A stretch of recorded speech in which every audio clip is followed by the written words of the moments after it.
O ki insanların hidayətini şiddətli bir şəkildə istəyənlər var. Sevir ki, insanlar hidayət olunsunlar. Deyir ki, onlar üçün həyatlarında ən gözəl an, ən xoşbəxt anları bir müsəlmanın tövbə etməsini, itaətə yönəlməsini, öyrəndiyi elmdən faydalanmasını eşitməsidir.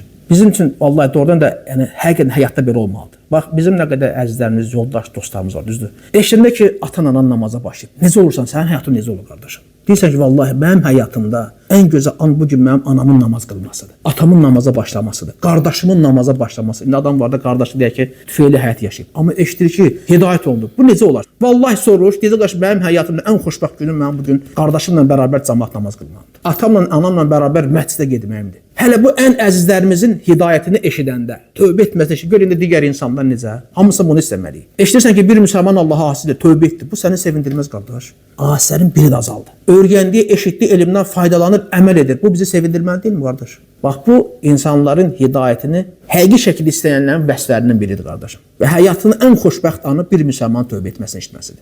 İtaətə yönəlməsini eşitməsidir. Nə qədər dostlarımız olub, hidayət olunur, səninlə məclisə gəlir, sevinirsən, düzü dostum olub, cahiliyə olub, can filankəs cahillikdə belə adam idi. Amma bugün məclisə gəlir, sevinmirsən, qardaş. Və başqa bir şey işte, filankəs tanırsan kimdir, avvela. Hidayət ol, nə danışırsan, təəccüblənirsən, sevinirsən ki, o hidayət olundu, təəccüblənirsən, bəlkə də can, əlhəmdülillah, xoşbəxtlik bir hissləri səndə hormonlara uyanır.